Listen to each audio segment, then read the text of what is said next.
Welcome to Primetime Weekend. I'm Nicole Wallace. Let's get right to the week's top stories.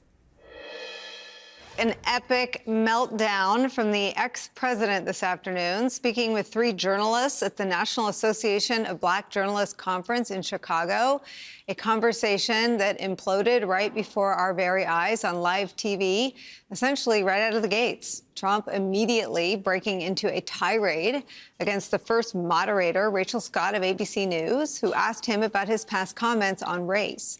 And then Trump questioned Vice President Kamala Harris's racial identity. Take a listen. Some of your own supporters, including Republicans on Capitol Hill, have labeled Vice President Kamala Harris, who is the first Black and Asian American woman to serve as vice president and be on a major party ticket, as a DEI hire. Is that acceptable language to you? And will you tell those Republicans and those supporters to stop it? How do you define DEI? Go ahead. How do you define diversity, equity, and inclusion? Okay, yeah, go ahead. Is that what your definition? That is give me a literally definition the words then. Would you give me a definition DEI. of that? Give me a definition of Sir, that. I'm asking you a question, No, a very direct question. Define it for me, if you would. I just defined it, sir. Do you believe that Vice President Kamala Harris is only on the ticket because she is a Black woman? Well, I can say, no, I think it's maybe a little bit different. So I've known her a long time indirectly, not directly very much. And she was always of Indian heritage, and she was only promoting Indian heritage. I didn't know she was Black until a number of years ago when she happened to turn Black, and now she wants to be known as Black. So I don't know, is she Indian or is she Black? She has always identified as a Black woman. She went to a historically Black college. I respect either one, but she obviously doesn't, because she was Indian all the way, and then all of a sudden she made a turn, and she became a Black person. Just to be clear, sir, do you believe that I think somebody should look into that, too, when you continue in a very hostile, nasty tone. It's a direct question, sir. Do you believe that Vice President Kamala Harris is a DEI hire, as some Republicans have said? I mean, I really don't know. Could be. It's amazing he's gotten away with that for as long as he has, but it appears to be over. The 35-minute conversation was like that basically throughout. It remained contentious. Trump even defended his Black jobs comment in a room full of Black journalists. I will tell you that coming from the border are millions and millions of people that happen to be taking Black jobs. You had the best. What exactly is a Black job, sir? A Black job is anybody that has a job. That's what it is. Anybody that has a job. All right. Vice President Kamala Harris's response to all of this: absolute disaster for Donald Trump. This is who he is. A source close to Vice President Harris tells NBC News in response to Trump's claim that she, quote, became Black, quote, "It is simply a lie and easily disproved. She went to Howard, for Christ's sake. She's an AKA," referring, of course, to the historically African-American sorority Alpha Kappa Alpha. White House Press Secretary Karine Jean-Pierre was in the middle of her briefing when Trump's comments were taking place. She first laughed in shock and then said this. As a person of color, as a Black woman who is in this position that is standing before you at this podium behind this lectern, what he just said, what you just read out to me, is repulsive, it's insulting, and, you know, no one has any right to tell someone who they are, how they identify. That is no one's right. It is someone's own decisions. It is, I'll add this. Only she can speak to her experience. Only she can speak to what it's like. She's the only person that can do that. And I think it's insulting for anybody. It doesn't matter if it's a former leader, a former president.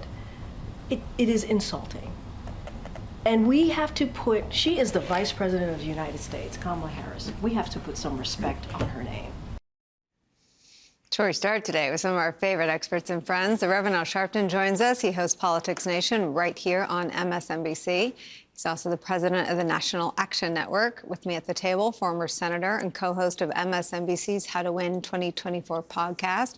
Our friend Claire McCaskill's here. Also joining us, NBC News correspondent Yamiche Alcindor.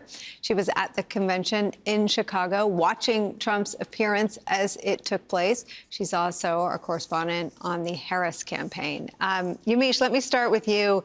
Just go through, I don't even know how you rank the offenses, not just to the people in the room, but to everybody. But take a stab at it for us. Well, I think this was really a remarkable moment in what has been a remarkable campaign season.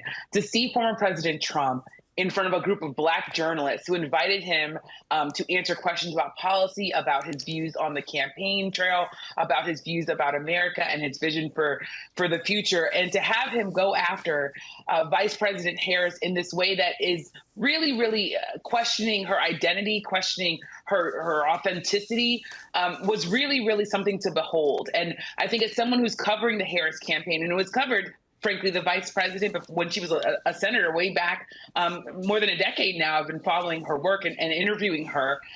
It's very clear that she's been very pointed and also very articulate when it comes to talking about her background, talking about what she got from her mother and her father being a Black man who was of Jamaican descent, her mother being someone who was Indian. She talks about how that background and her parents meeting as civil rights activists, taking her to protest in a stroller, that she had her identity really very clearly understood her identity as from when she was a little girl.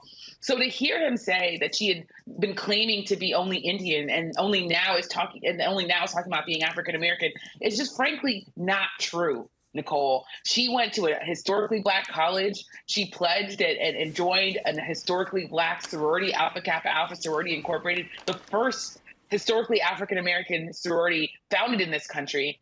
And she's time and time again throughout her career talked about the importance of racial justice and tying it back to her own identity. So this really is something that I think is, it is really hard to fathom that former President Trump thought that this insult, this attack was going to land. It just doesn't make sense to even say this. And in talking to people, you read some of the reporting that I got. I was sitting in the room and people were stunned, right? I'm going to take you a little bit behind the scenes. People were stunned. People were gasping. There were some people who were shouting back at him, saying, that's a lie. So the room, the atmosphere, I think, was already sort of tense because this is a president that has attacked a number of National Association Black journalists. There was a lot of questions whether or not he should be invited. Everyone had different opinions. But when he started sort of talking about her race, it really just I think really made the room feel very much like this is a palpable anger from some people. And again, journalists, we're covering him objectively, we're covering him fairly. But I think when you start to say things that are just simply not true and going after someone's Blackness, it really hurts. And I want to just read to you some of the things that I got when I was texting Harris sources. One person said he's completely unhinged. This is Trump. He cannot help himself. As you said, someone else said this completely insulting and repulsive. Exactly what Karine Jean-Pierre said from the podium. Someone else said it's simply a lie and easily disproven. She went to Howard for Christ's sake. Another person said this is painful. And I think painful might be something that Reverend Sharpton can talk about because there's a whole history of Black people having to deal with discrimination and having to deal with people taking their lives for their race and who they are. And Vice President Harris has really found herself in the lineage of that. Let's also talk about the fact that she was at in Selma, Alabama, at the Edmund Pettus Bridge, talking about racial justice, and to have this sort of, there can be policy differences, right? You can have policy differences, you can have different visions for the world, but this attack was just something that was, I think, that was really a low bar, even for former President Trump, who has gone very much a low bar, gone very much underground in some of the comments he's made about different people. Rev, let's not do what happens sometimes when Trump is disgusting and racist in his attacks against Fani Willis or Tish James or Tanya Chutkan, we say, well, he hates all women, but he especially hates a black woman who's trying to hold him accountable, right? That feels like letting him get away with something that is for him a trigger. Let's put all of that aside, and let's not do that. Let's also put this in the frame of what he sought to do to President Barack Obama with birtherism. This is more than insulting a woman who threatens what he thought would be a landslide, is what his campaign managers told Tim Alberta about 3 weeks ago. This is someone that threatens his grand plan to return to the White House after being humiliated by President Joe Biden, defeating him roundly and soundly. This is probably a warm-up, and I just want to make sure we put it in the right context. This was offensive. This was ignorant. This was graceless. He was a guest there. He was invited by journalists to answer questions, and all he did was malign and smear the Vice President of the United States, a woman who is a very, very, very capable opponent against him in this general election. I think that we must be clear that everything that you said and Karine Jean-Pierre said at the White House and Yamiche said is exactly what he intended to do. Donald Trump accepted this invitation to use that platform to play to his MAGA crowd.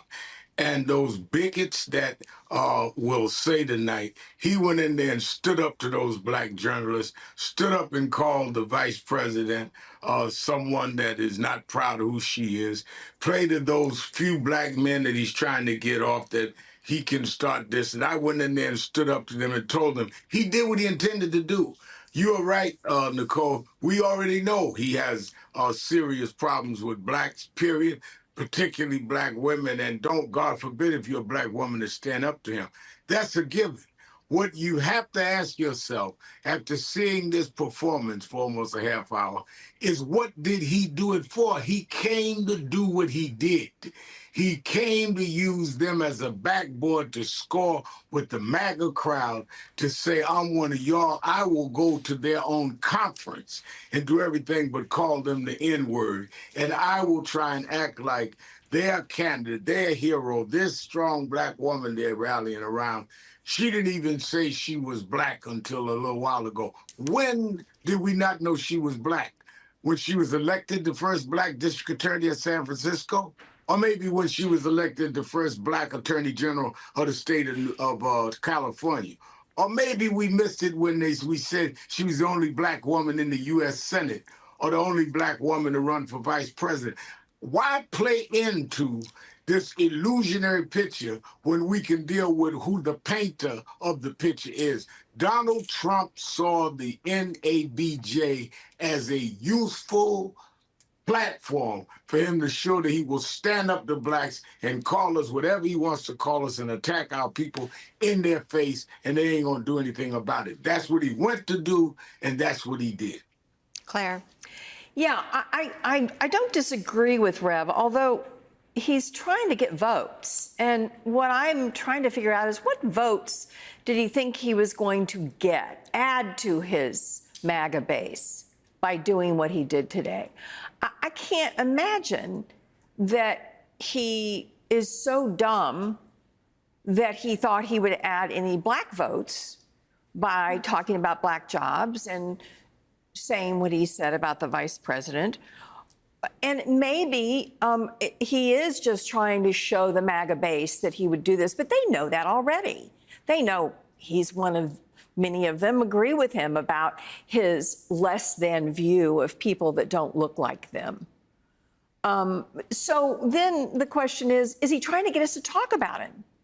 Is he so freaked out that he has not been dominating the airwaves for the last week that he was wanting to be so outrageous that we would sit here and talk about him today? So either he's really dumb, because what he did today, I don't think it gets him any more MAGA votes. He's got those votes. Right. Certainly doesn't get him any of the votes he doesn't have. Certainly doesn't get him any black votes. Or is he just that sick? you know, is he just that sick? And so, dumb or sick. Yeah, you got to pick choices. one of the two. I mean, Yamiche, I wrote down a lot of what you said, but you said we're covering him objectively. I mean, objectively speaking, this was a very unsteady performance. I mean, if the Republican Party was functioning and functional, you might imagine a functioning party would wonder if the person at the top of the ticket should be at the top of the ticket, if this was a person that was displaying adequate fitness. I mean, as someone who covered him and then saw this, how do you sort of just grade it performatively, even against a Trump curve? Well, I'll say this. I don't know that as a reporter I can grade former President Trump. I think Republicans graded him when they nominated him again to be their nominee and to run for president. There was a primary. They saw him. They knew what he said. They knew what his past was. And they saw him and said he was going to be the face of the party. And we've watched over the years as the Republican Party has been made into the party of Trump. So I think they're going to decide whether or not this was something that was acceptable. There is some reporting that his team had agreed to an hour, and after 34 minutes, they said that this needed to end. There was a point, though, that he said that we were starting 30 minutes late, that the NABJ and him, and then that NABJ wasn't starting on time. So maybe that factored into their decision. But it tells me that possibly they thought this wasn't going well, so they pulled him off the stage. But if I could, Nicole, I also want to read to you a statement that we just got from the Harris campaign, if you would allow me to, because I think it also just underscores sort of how they're seeing this moment. Is that okay for me to read that? Of course. So they write, the hostility, this is Michael Tyler, who is the communications director for the Harris campaign. The hostility Donald Trump showed on stage today is the same hostility he has shown throughout his life, throughout his term in office, and throughout his campaign for president as he seeks to regain power and inflict his harmful Project 2025 agenda on the American people. Trump lobbed personal attacks and insults at Black journalists the same way he did throughout his presidency, while he failed Black families and left the entire country digging out of the ditch he left us in. Donald Trump has already proven he cannot unite America, so he attempts to divide us. The statement goes on to say, today's tirade is simply a taste of the chaos and division that has been a hallmark of Trump's MAGA rallies and this entire campaign. It's also exactly what the American people will see from across the debate stage as Vice President Harris offers a vision of opportunity and freedom for all Americans. All Donald Trump needs to do is stop playing games and actually show up to the debate on September 10th. So that tells you where the Harris campaign is. They're calling him out, saying this is insulting, but they're also saying, you know what?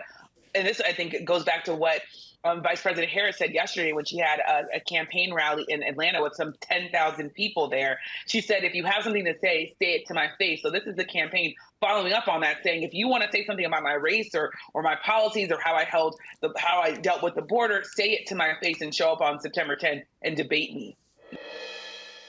Yamiche, thank you for covering this for us and joining us to talk about it. The Rev and Claire, stick around. Up next, with just 97 days to go, more on Vice President Kamala Harris's say it to my face strategy, and all of her throwing it right back at the bully who sits atop the Republican ticket.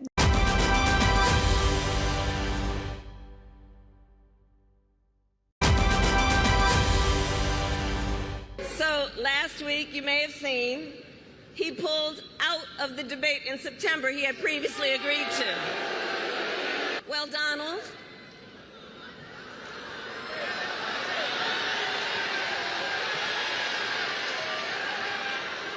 I do hope you'll reconsider to meet me on the debate stage.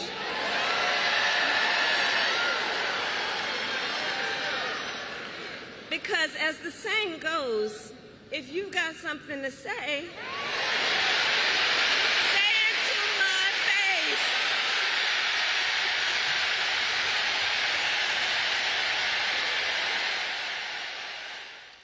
Say it to my face. It's a 9-day campaign with already a whole lot of mantras. That's certainly one of them. And of course, one of the best ways to deal with a bully is to dish it right back. It's just what the vice president did to Donald Trump last night at her raucous rally in Atlanta.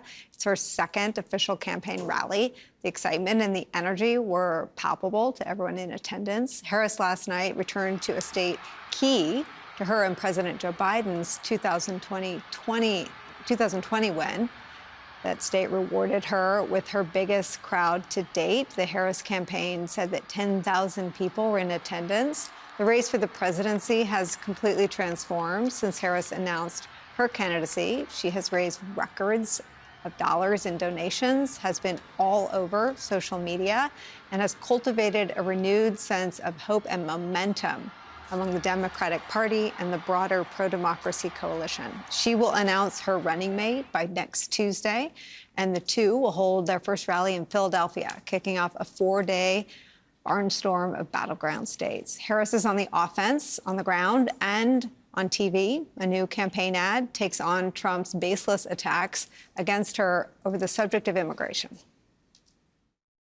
On the border, the choice is simple. Kamala Harris supports increasing the number of Border Patrol agents. Donald Trump blocked a bill to increase the number of Border Patrol agents. Kamala Harris supports investing in new technology to block fentanyl from entering the country. Donald Trump blocked funding for technology to block fentanyl from entering the country. Kamala Harris supports spending more money to stop human traffickers. Donald Trump blocked money to stop human traffickers. Kamala Harris prosecuted transnational gang members and got them sentenced to prison. Trump is trying to avoid being sentenced to prison. There's two choices in this election: the one who will fix our broken immigration system and the one who's trying to stop her. That contrast of the choice in November, the prosecutor versus the felon, wasn't lost on the crowd last night. As a prosecutor, I specialized in child sexual abuse cases and sexual abuse cases. Well, Trump was found liable for committing sexual abuse. And as an attorney general, I held the big Wall Street banks accountable for fraud. Donald Trump was just found guilty of fraud. 34 counts.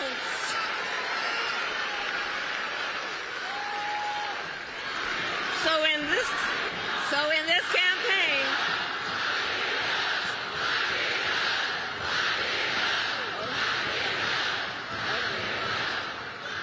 this campaign, I will proudly put my record against his any day of the week.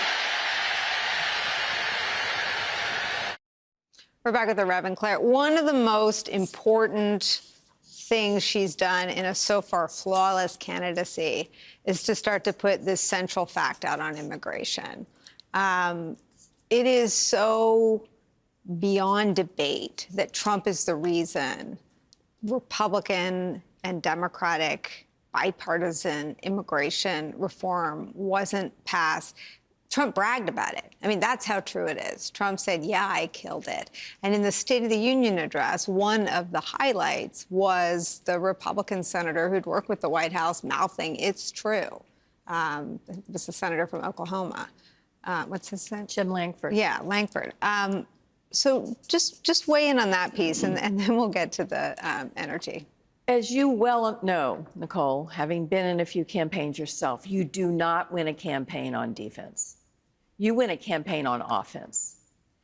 And the prosecutor is the person in the courtroom that is responsible for the offense. They have to produce the evidence. She is comfortable in this role.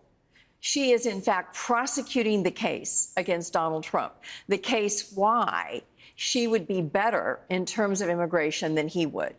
I mean, we know that he talked a big talk the first time he ran. He's going to build a wall. Mexico was going to pay for it, blah, blah, blah. He had complete control of government for 2 years, didn't get squat done. Didn't reform immigration, didn't do anything with the asylum system, didn't even try to present a bill that would have done the things that the bill that Trump blocked would have done. Right. And so the fact that she's going on offense on this, really important. And frankly, maybe the most important thing she's doing right now. That and channeling the energy that organically is coming from the ground right now that you saw in that rally. You know, Rev, the energy is, you can see it on TV and the reporters who were there, you know, unbelievable firsthand accounts of the energy. It goes along with messaging that it's just an sort of campaign hack that I am, is flawless. I mean, the ads that are on TV from the super PAC are about building up the middle class. The first ads from the campaign are about what she would do on immigration as long as Trump doesn't block her and stop her. Your thoughts? I think she has so far run a flawless campaign. I think that is absolutely the reason she's getting the energy. And I think she can sustain that energy if she continues to go the way she's going. I also think that she has, in many ways, totally thrown Trump off his game because she has shown she's not intimidated. This whole thing of say it to my face, one can't help but to think when he was walking around the debate stage stalking Hillary Clinton, and the contrast now of a woman saying, say it to my face, daring him to come into the debate. And she's ready for him to say to her face because she's got some way to answer and deal with him. He's not used to that. Coming up next for us, one of the first victims of Donald Trump's vicious war against the rule of law came very early, the first days of his presidency. It was his acting U.S. Attorney General, Sally Yates. She was fired for standing up against the cruelty and abuses of his presidency. She joins us next on the clear and present danger he still represents as he makes a third run for the White House.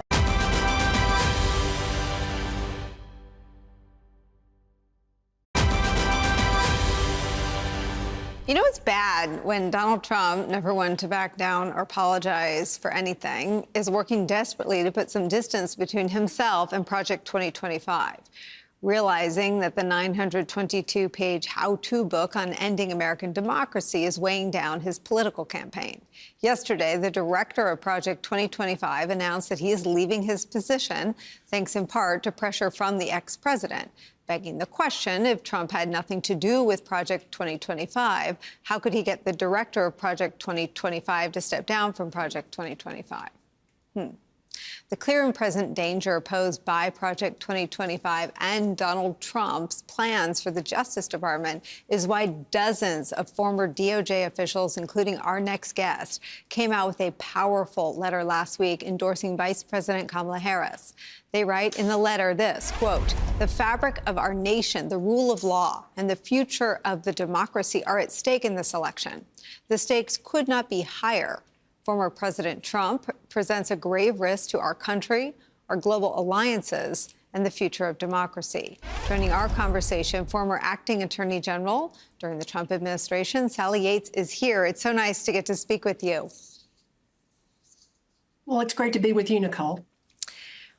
I haven't had a chance to interview you about any of your experiences in the first Trump presidency for a while, but you're sort of stepping back into the public arena as the threat of a second Trump presidency is upon us. And I wonder if you can just take me behind this incredible group. We had a chance to speak to Jamie Gorelick on Friday, this extraordinary group of folks who, like yourself, I think don't relish anything about partisan politics, but felt compelled to speak out. Yeah, well, it very much feels like, to me anyway, that it's now or never, that our country is literally standing on the edge of a cliff. And we've got to decide if we're going to be a country that's governed by the rule of law. And when I say rule of law, I get that it sounds like this vague, esoteric concept that doesn't really have an impact on people's day-to-day lives. But it's not some vague concept. It is the fundamental core promise that our country makes to all of our people that we have one set of laws, and those laws apply to everyone. And so we've got to decide, are we going to elect a president who will protect that, or are we going to give the keys to Donald Trump to the Justice Department so that he can use it like a goon squad to go after anybody who crosses him or to protect his friends? It's that important. And I guess the difference between what you literally walked right into in 2016 and 2024 is this time it's in writing. I think before it revealed itself in the firing of Jim Comey and the lies told by Mike Flynn, right? It sort of unraveled, mostly behind closed doors, at least at first. It's on paper now. I'm going to read to you what Project 2025 promises for the rule of law in the Department of Justice. Quote, the supervision of litigation is a DOJ responsibility, but the department falls under the direct supervision and control of the President of the United States as a component of the executive branch. Litigation decisions must be made consistent with the president's agenda. The director of the FBI must remain politically accountable to the president. Just tell us what that looks like. Yeah, that's exactly what he was trying to do in his first administration, but his efforts were thwarted at times by officials at DOJ. Look, there is plenty of scary stuff on the page in the pages of Project 2025, but you don't even have to look at that to know what Donald Trump would do with the Justice Department if he's given another term. You only really have to look at what he tried to do the first time. I mean, he tried to use DOJ as a vehicle to help overthrow an election, to stage a coup. I mean, we've talked about this so much, it's as if we've all gotten numb to it. But he did that. He tried to sic DOJ on his political enemies. He tried to protect his friends. You know, much of that was thwarted in the first Trump administration, because you did have people there, political appointees, who wouldn't go for that and stood up for it. But let's just think about whether you're going to have any of those kind of people in a second Trump administration. First, I don't think Donald Trump would appoint any of them. That much is really clear. And I'm not sure who would want to be part of a second Trump administration Department of Justice. So you lose all of those governors. And then you have the Supreme Court essentially giving him a get out of jail free card, telling him, don't you worry, anything you want to do with the Department of Justice, you've got absolute immunity for that. This is a deadly combination. And I think that's why it's so important that everyone get involved now, even folks who don't like to get involved in partisan issues. I don't view this as a partisan issue. I view this that's essential to the defining character of who we are as Americans.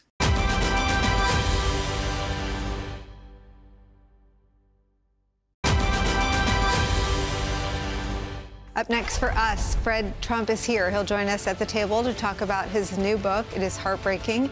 It's about being a Trump, about the hate and the toxicity that his uncle Donald Trump has normalized, not just for the country, but in his family. Deadline White House will be back after a short break. Don't go anywhere.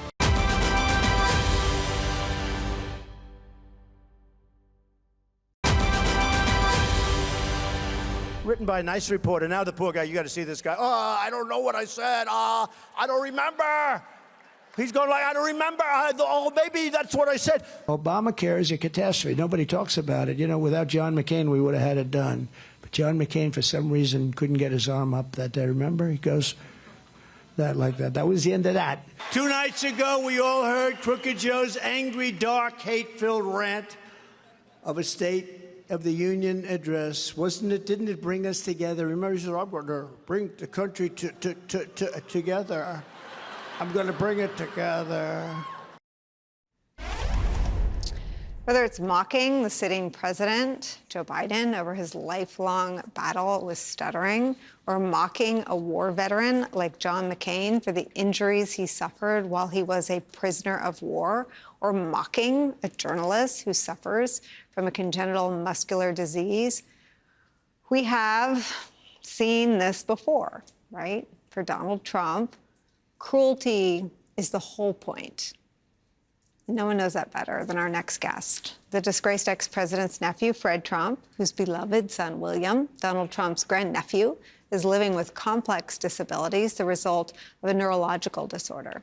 A son who is the light of his family's life, their family's North Star, a young man, a member of his own family, who Donald Trump has chosen to never even meet, and who is on the receiving end of some of Donald Trump's disdain. When Fred Trump asked his uncle for financial help to cover William's medical bills, this is some of what he said, quote, I don't know, Donald finally said, letting out a sigh. He doesn't recognize you. Maybe you should just let him die and move down to Florida.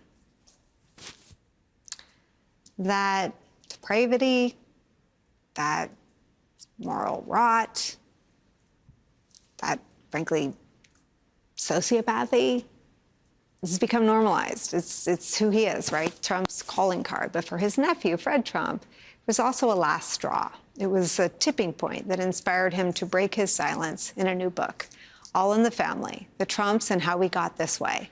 Joining us now is the aforementioned Fred Trump. Nicole, thanks for having me. I can't talk about anyone's kids without starting to cry. I can't read about the things he said about your son without getting emotional. I mean, for context, he did contribute some financial support. The power of your book is it is a nuanced portrait and not a caricature. But this piece of it, the cruelty toward your son, is so jarring. I wonder if I could just ask you to tell me more. Sure. And if you don't mind, I'd like to get back to the medical fund that was set up for William. But I watched you last week when you read that passage. And I remember the pause you took while you were reading. And then you came on camera, and I thought I saw your eyes had been reddened up. And the beautiful part of that is the responses we have gotten since this book dropped yesterday has been overwhelming. People throughout the country and frankly the world have come to us and said, thank you for speaking out, not just to shine a light on Donald's cruelty, but to push us forward to do what we really want to do, which is advocate for people with intellectual and developmental disabilities. William is the most courageous and inspirational person I have ever met. And yes, he is a ray of light in so many people's lives. All you need to do is see his smile, and that's it. It knocks you over. Regarding the medical fund, it really goes back to the lawsuit that my sister and I brought against Donald and his siblings for, I'll use the word, cheating us out of our rightful inheritance. And if you remember, Donald was in the depths of a bad financial catastrophe of his own making. So he hatched this plan, and after William was in hospital for 7 weeks, 3 of which were at Mount Sinai, where I was born and where Mary was born, and all 3 of my kids were born. He was in neonatal. My son was born. Oh, is that? Yeah, it's great. William was in a neonatal intensive care unit there. Each of my aunts and uncles lived within a half a mile of the hospital. Not once did they visit. You spent a total of 4 other weeks in 2 other hospitals, came home, and about a week or so later, we received a letter from Donald's attorney saying, you're out. Just take this and be done with it. Why? Well, I think it's because he was in deep financial trouble, and he found a way to disinherit us from, well, I mean, if you look at it, it was really, if my father were alive, my father would have gotten that money. Unfortunately, Dad passed many years previous to that. So Donald was my trustee. After my father died, he was anointed, if you will, my trustee. That's him. He's supposed to protect me and my family, and he did the exact opposite. So the medical fund, which I asked for after 10 years, so many things were going on, and money was tough back then. We were just coming through the Great Recession. And a fund was put up. But the way I've always looked at it, that was my rightful money that I was asking for. One of the great things about the book is really well done. And one of the things that I pulled out was the family tree. Can you just tell everyone who your father is, who your aunts and uncles are, who your son? Just it was great. I loved seeing it all right there. Yeah, I mean, we could go way back to it's. Like, and you do. The book is. Yeah, we start, but if you go way back, it's almost like Goodfellas. You know, you're either Johann or Fred or Christopher or Mary or Marianne or Elizabeth. That's all there was. But yeah, we start with my grandfather, basically. And he was a very tough, driven businessman. And my dad, the eldest brother, or eldest son, I should say, Donald's older brother, did not want to go into the family business. My father had a tremendous passion for flying, and he became an airline pilot. And then back in those early 1960s, airline pilots were on par with astronauts almost. And people will say, hey, you know, this story is very much like Succession. I said, it really isn't, because in Succession, all three of the siblings want the father's job. My dad didn't. In fact, my father gave the pathway to Donald to take up the reins after my grandfather would pay. You tie some of Donald Trump's cruelty to your grandfather. Will you explain that? Yeah, he was a very unemotional guy. It's just the way he was. He Is he grew cruel? up emotionally cruel. But then again, there were times that, if you remember, when he took me to Forest Park Golf Course and said, hey, you know what, that's where I used to caddy in the 1920s. That was a nice moment. But in the end, he was cruel. And do you think that's how Donald became cruel? Absolutely, absolutely. And don't forget, Donald's one of his mentors was Roy Cohen. You know, not a gentle guy.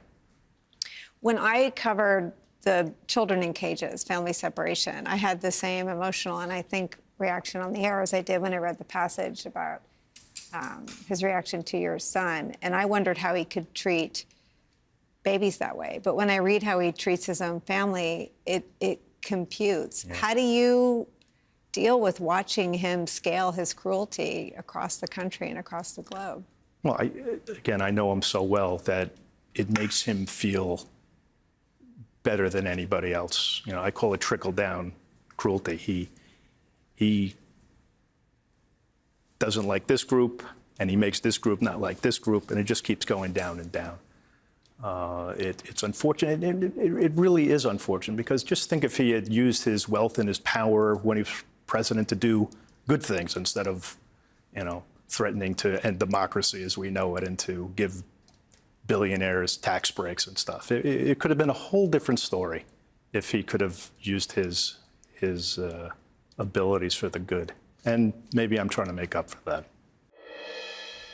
This has been Primetime Weekend. I'm Nicole Wallace. Please tune into Deadline White House and all of our primetime shows weekdays on MSNBC.